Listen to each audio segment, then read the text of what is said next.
Sí, creo que podría llegar a servir el Arduino, o por lo menos baja frecuencia. En todo caso, piensen en eso, ¿no? Que capaz que no, habría que hacer algunas cuentas, pero el Arduino no estoy seguro de que sirva para los agudos, por ejemplo, ¿no? No estoy seguro, habría que ver. Pero, insisto, digamos, mientras no definan esto, la etapa de entrada no sé, yo no les puedo decir cómo ayudarlos con el amplificador, ¿está bien? Amplificador y filtro.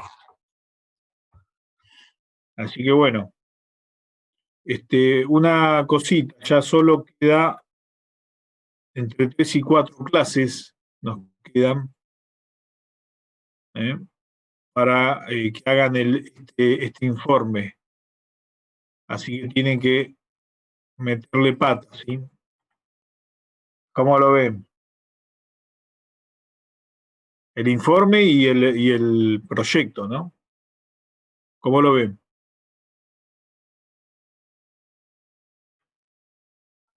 Creo que bien, profe. Como todavía que no empezamos, pero nos animamos a hacer eso. Estábamos viendo qué componente tenía cada uno en su casa y de ahí partir y ver qué es lo que necesitábamos comprar. Bueno, bueno, bueno, está bien. Bueno, yo no lo veo tan, insisto con esto, ¿no? Recuerden que con 3 semanas, en principio que tendrían, van a estar apretados de tiempo, ¿no? Así que tienen que moverse, ¿está bien? Bueno, listo, no los retraso más con eso. Cualquier cosa, la clase que viene, vemos de nuevo a ver cómo están. Eh, Hoy veríamos por lo menos uno de estos temas. Tengo que subir este apunte. ¿Mm? Oscilador armónico. ¿Eh? Lo voy a explicar rápido y lo subo. Va rápido. Ustedes me van deteniendo, ¿no? Lo que no entienden. Así lo explico mejor. ¿Está bien? Bien. Bueno, hoy vamos a ver un poquito de teoría. La teoría es la del oscilador armónico. En particular es tratar de entender lo que son las oscilaciones en la naturaleza, ¿no? Eh, las oscilaciones son fenómenos físicos que nos rodean. Por ejemplo, el acto simple de arrojar una pelotita, ¿no? Una de tenis, por ejemplo, y ver cómo esta rebota, ¿eh? Y produce describe este movimiento con una altura que va decreciendo con el tiempo. Eso es una forma de oscilación.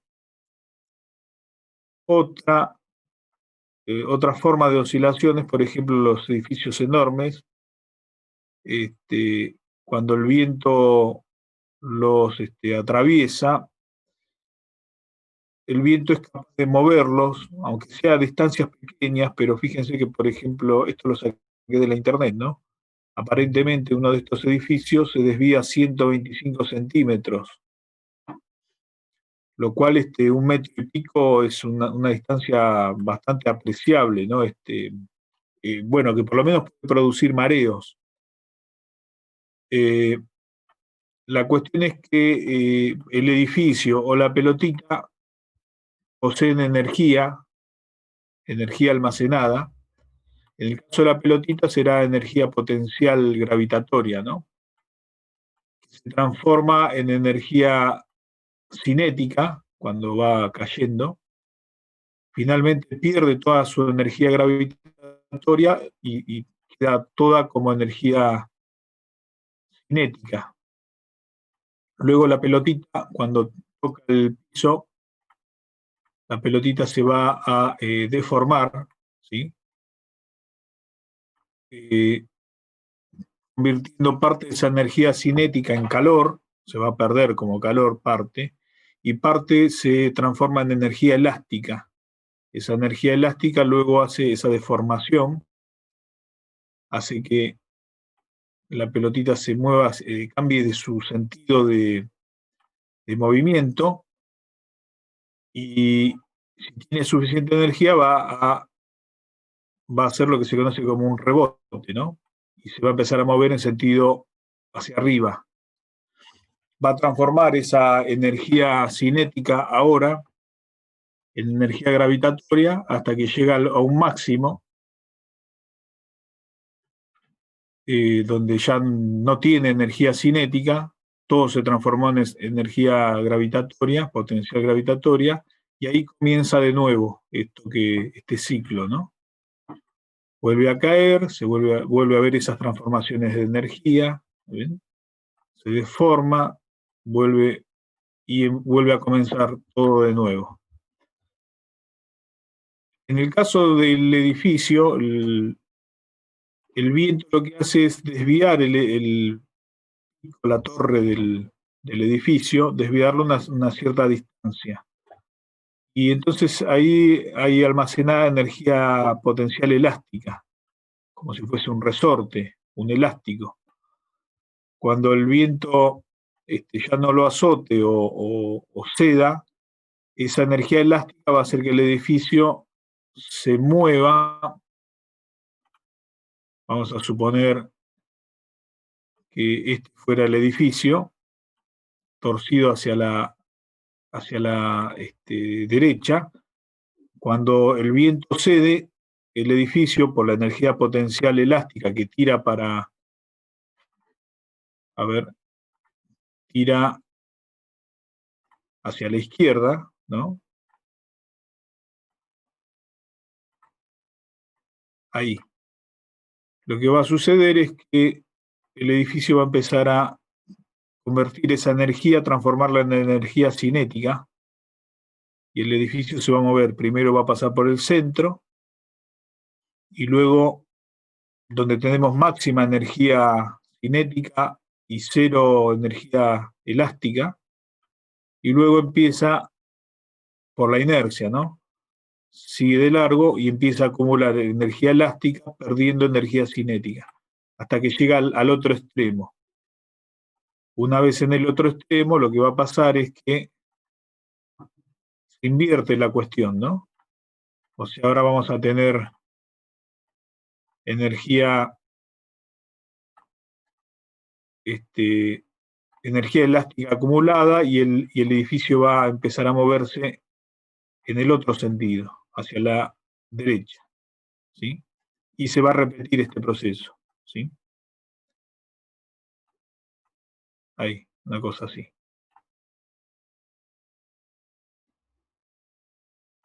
Bien, ahí puse pausa, no sé si alguno quería preguntar algo.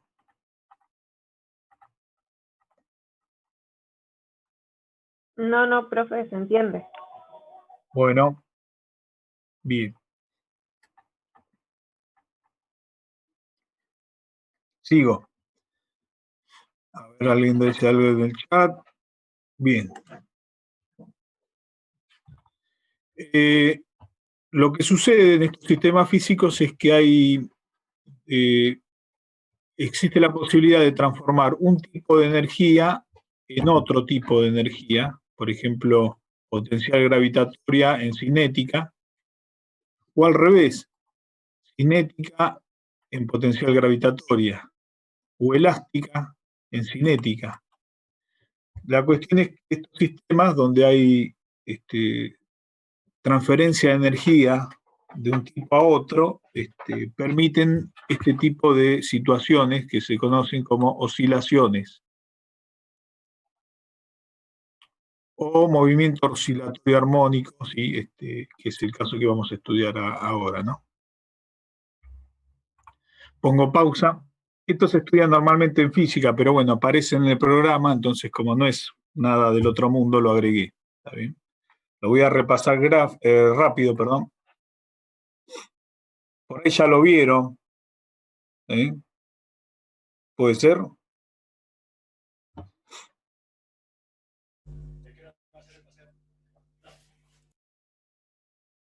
No se escuchó, ¿eh? Si dijeron algo, no se escuchó. Bueno, continúo. En el caso del movimiento del oscilador, perdón, armónico simple, se trata de un resorte y una masa M, donde el resorte está en una cierta posición de equilibrio, tiene una cierta constante K de elasticidad. El otro parámetro de interés es la masa M del, bueno, justamente de este cuerpo. Y la cuestión es que uno saca de la posición de equilibrio a todo el sistema, lo separa, tanto la masa como el resorte lo separa una distancia X respecto de la posición de reposo. Entonces acá va a haber acumulado va a aparecer una fuerza F, y va a haber almacenada energía elástica en el resorte. Esa energía elástica va a hacer que aparezca una fuerza para arriba en este caso, y este sistema, si uno lo suelta, va a empezar a oscilar. Las ecuaciones que entran en juego son estas, ¿no? La segunda ley de Newton, donde la fuerza se relaciona con la masa, con la aceleración, ¿sí?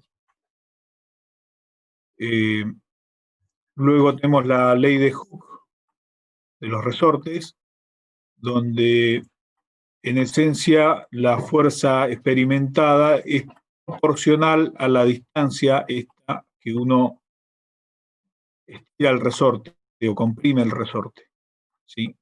Y hay una constante de por medio que es esa constante de elasticidad. El signo menos es porque uno lo estira al resorte hacia un lado y la fuerza que aparece es en sentido contrario, ¿no? Bien. La cuestión es que si estas fuerzas que están ahí en juego las igualamos, podemos empezar a despejar aquí, recordando que la aceleración es la doble derivada de la distancia respecto del tiempo, empezar a despejar una ecuación de segundo orden, porque tiene una derivada doble de x, donde m y k son constantes, ¿sí? Y esta ecuación que tenemos aquí da lugar a una respuesta de este estilo.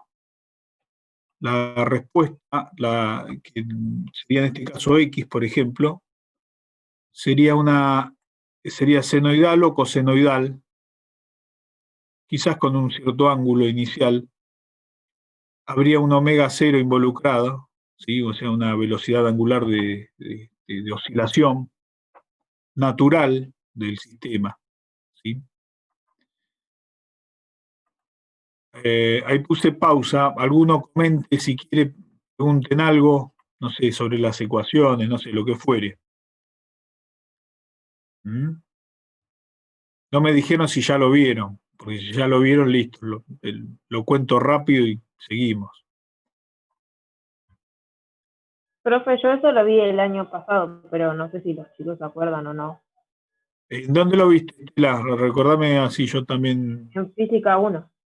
Claro, esto se ve en física, sí, sí, seguro. No, listo, si lo vieron, lo paso rápido, está bien, porque no gastemos tiro en chimango, ¿no? Termino el cuentito y le vamos a lo que importa, ¿no? Igualmente esto está en el programa, así que, no sé, quizás alguna vez habría que sacarlo, no lo sé. Después habría que ver eso, pero bueno, ahora ya está, sigo.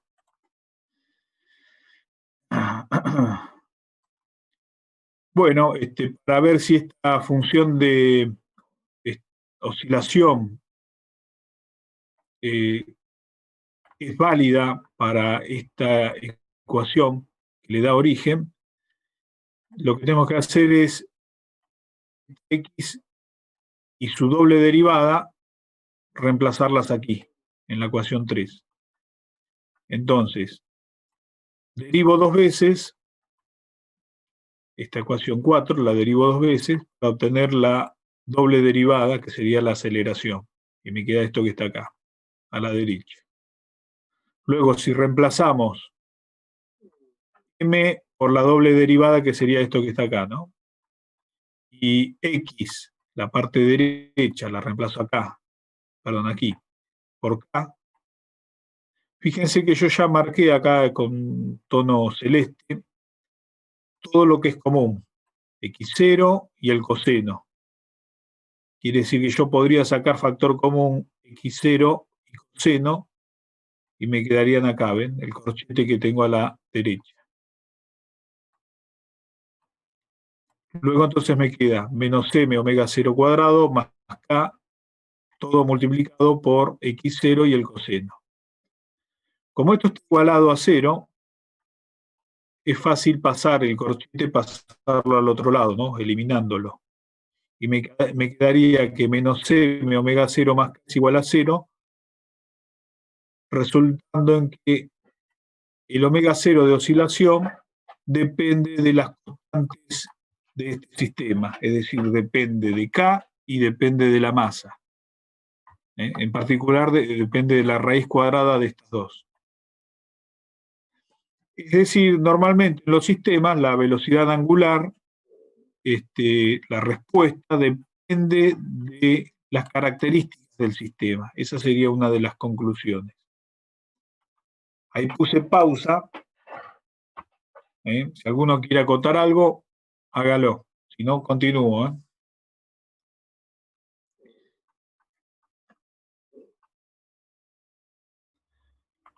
Bueno, entonces la distancia, como habíamos visto, va a responder en forma senoidal o cosenoidal. El resorte se va a ir estirando, comprimiendo en este caso, fíjense, y luego estirando de esta manera, según las ecuaciones matemáticas que recién vimos. Por otro lado, la energía potencial se puede calcular de esta manera, integral de F diferencial X, y entonces, como la fuerza es K por X, me quedaría que la energía potencial es Kx cuadrado sobre 2. Como X ya lo habíamos calculado, lo reemplazamos al cuadrado, y me queda esto, ¿no? Esta expresión. Lo reacomodo así, ecuación 4, queda acomodada de esta manera. Luego, la energía cinética es un medio de mv al cuadrado, velocidad al cuadrado.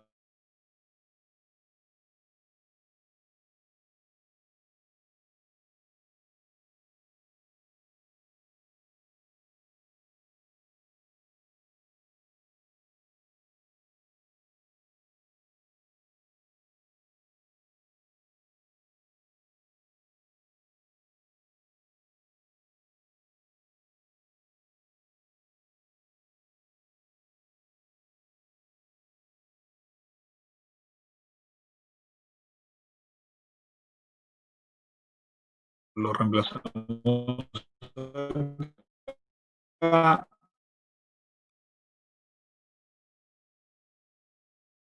La anterior acá. Y si se fijan, me queda lo marco común en ambos términos. ¿Sí? Como si lo saco factor común esto, ¿no? Me va a quedar un coseno cuadrado más un seno cuadrado. Y recordando de trigonometría que eso es igual a 1, coseno cuadrado más seno cuadrado es igual a 1, si el argumento es el mismo, claro. Entonces me va a quedar que la energía total es igual a esto marcado en gris. Es decir, la energía total se mantiene constante en el tiempo. Eso significa que a medida que una energía sube, por ejemplo, porque aumenta la velocidad, la otra energía baja en la misma proporción. La distancia al piso, perdón, la distancia al punto de reposo va disminuyendo. Y luego, por ejemplo, si la velocidad se invierte, ¿ven? la velocidad empieza a decaer, a tender a cero, cuando llega al otro extremo, al extremo, mejor dicho, perdón, y entonces ahí tenemos la energía elástica se va acumulando hasta llegar a su máximo. La cuestión es que la suma de ambas siempre da ese numerito que está acá, ¿no? Constante. Porque no hay ningún elemento en el sistema, ningún componente que haga que se pierda energía en este proceso oscilatorio. Bien, ahí hice una pausa. Como ya lo vieron, y veo que no preguntan mucho, voy a seguir y ver rápido esto, ¿sí? Esto va a ser un trámite, me parece. El otro tipo de oscilaciones se conocen como amortiguadas, donde aparece un elemento más acá en el sistema, que sería el oscilador, perdón, un émbolo viscoso, que normalmente presentan una fuerza de oposición proporcional a la velocidad. Esta sería la constante de fricción del émbolo viscoso, ¿no? Entonces ahora si hacemos el mismo razonamiento, ¿no? Hacemos el mismo proceso, me queda una ecuación de este estilo. Masa por aceleración más la constante de fricción del émbolo por la velocidad más K por X igual 0. Y si reemplazamos de nuevo aceleración y velocidad por sus derivadas respecto de X respecto de T, me queda esta ecuación de acá. Nada, segundo orden completo, ¿sí? Eso da tres tipos de soluciones, ese tipo de ecuación. Una que son dos exponenciales, como este que está aquí, dos exponenciales. Si yo los gráfico como tienen signos contrarios y los tau estos son diferentes, da una especie de una única oscilación de este estilo, ¿no? Esta subida es con uno de estos tau, el más veloz, y esta bajada es con el otro tau, que es bastante más lento. Bien, ¿esto se entiende ahí?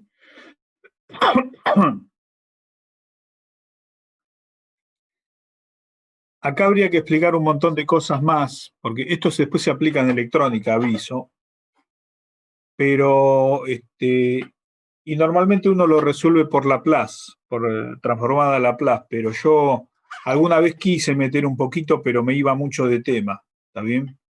Entonces, nada, en otras palabras, es difícil explicar esto de dónde sale sin meter un tema nuevo. Y entonces, bueno, no lo quiero hacer, van a tener que un poco creer que es así. Después van a volver a ver, insisto. ¿Pero entienden la idea? Sí, profe. Bueno, espero que no se estén aburriendo, ¿no? El otro tipo de respuesta se llama amortiguamiento crítico. Se da para un valor en particular de B de la constante de fricción del émbolo. En este caso la respuesta es de este estilo, x0 por t por una exponencial decreciente. Esto da una respuesta parecida a esta de aquí, solo que mucho más veloz.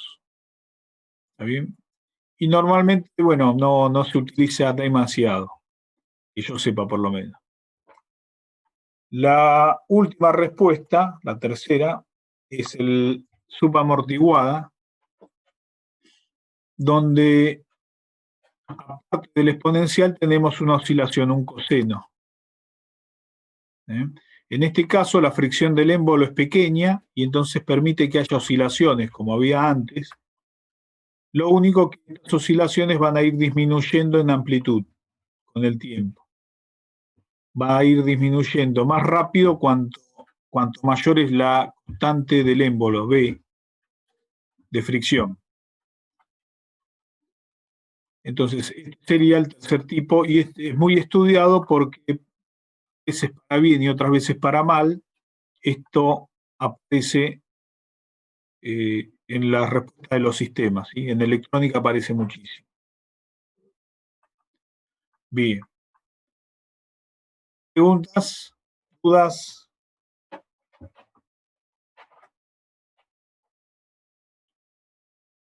¿Sigo? Por ejemplo, aquí la respuesta de escalón, se ven las respuestas, sobreamortiguado, perdón, muy lento, crítico, bastante rápido, y el subamortiguado, donde tenemos una respuesta muy, pero muy veloz, a expensas de que hay una oscilación ahí, que muchas veces no es deseada. Bien. No sé, ¿alguna duda sobre este tema? De mi parte, no, profe. Bueno, esto se va a incluir en la teoría. Bueno, gracias, Ariel. Ahí. En la teoría de si algún examen, esto puede entrar, aviso. ¿Está bien? Bien. Vamos a agregar otro temita más, entonces. Bueno, acá después están las conclusiones, después léanla, pero es más o menos todo lo que mencioné recién, ¿no? Bueno, otro temita más para ir ya liquidando, que quede lo menos posible, ¿eh? Es el de filtros analógicos, ¿sí? Acá también con muchas limitaciones en cuanto a la matemática.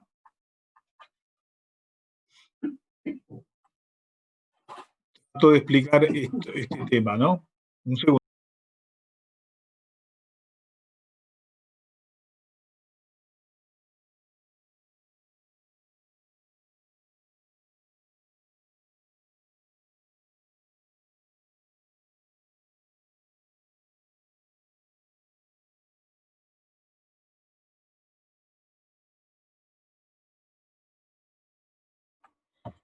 Bueno, disculpen, ahí estamos con problemas. Les decía, voy a grabar un toque más. Bueno, los filtros, ahora vamos a ver de qué se trata. En particular, la idea es que yo voy a tener una cierta respuesta en frecuencia que va a ser, por ejemplo, va a fomentar, no sé, las bajas frecuencias, por ejemplo, llegar a permitir que solo pasen las altas frecuencias, ¿eh? Dependiendo del tipo de filtro que tengamos. Es decir, los filtros lo que hacen es discriminar, tratar diferente a las señales a diferentes frecuencias. Entonces aparecen diferentes tipos de filtros, los pasabajos, los pasaltos, ¿ven? Acá en rojo pasa abajo, pasa alto aquí en verde, los pasabanda, ¿eh? Mina banda y después tipo peine. Eso serían más o menos las categorías que hay. Luego existe de otro tipo de formas de categorizarlos, por ejemplo, en pasivos y activos. Los pasivos están compuestos por, valga la redundancia, ¿no? Están formados por componentes muy simples, como resistencias, inductores y capacitores. En cambio, los filtros activos utilizan, por ejemplo, o un transistor o más usualmente un amplificador operacional. Ahí puse pausa. ¿Entienden hasta acá de lo que hablo, no? Creo que sí, porque es algo fácil esto también. Bueno, sigo. Entonces, acá, por ejemplo, presentamos un filtro pasabajo. Fíjense que la respuesta del filtro a una determinada frecuencia empieza a decaer, a ganar cada vez menos, transferir menos. Aparece el concepto de ancho de banda, ¿ven? Que sería aquel rango de frecuencias o de omega, que pueden atravesar el filtro con poco o nada de atenuación. Normalmente se calcula cuando cae la atenuación de 3 decibeles, o sea, esta diferencia, ¿sí? Es 3 decibeles, menos 3 sería, ¿no? Que es atenuación, o cuando cae a la mitad, o al 70%, perdón, 70% de tensiones, la mitad es en potencia. Y a esta frecuencia a la cual sucede este efecto, de que empieza la atenuación, se acentúa, se la denomina frecuencia de corte, que será frecuencia de corte por 2pi me da este omega de corte. A esta gráfica se la llama gráfica de Bode y es un tema que tienen que ver luego en otras materias. Nosotros igualmente podemos ahora hacer unas simulaciones y ver, ¿no? De qué se trata. Ahí puse pausa. Bien.